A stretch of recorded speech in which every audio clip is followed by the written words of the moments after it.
இந்த மார்கழி மாதமே செம்ம கிளைமேட்டு ரொம்ப குளிராக இருக்கும். ஒரு ஈவினிங் ஸ்நாக்ஸாக வெங்காய முட்டையை வச்சு இந்த வெங்காய முட்டை பண்ண செஞ்சு பாருங்கள். குளிருக்கு எதமாக சூடாக செம்ம டேஸ்டியாக இருக்கும். வாங்க ரொம்ப ஈஸியாக எப்படி செய்யலாம் பார்த்துடலாம். 2 பல்லாரி வெங்காயம் நல்லா நறுக்கி சேர்த்துக்கிட்டு அது கூட 2 ஸ்பூன் அரிசி மாவு சேர்த்துக்கோங்க. 3 ஸ்பூன் கடல மாவு சேர்த்துக்கலாம்.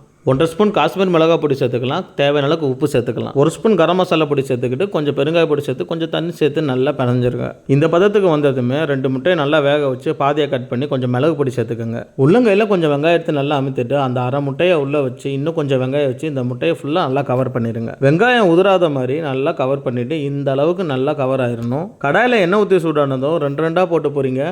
அடுப்பு மீடியம் ஃப்ளேம் தான் இருக்கணும், ஹை ஃப்ளேமில் வச்சிடக்கூடாது. கருகாமல் இந்த மாதிரி பொன்னிறமாக வந்தோன்னே எடுத்துருங்க. அவ்வளோதாங்க, வெங்காய முட்டை போண்டா ரெடி.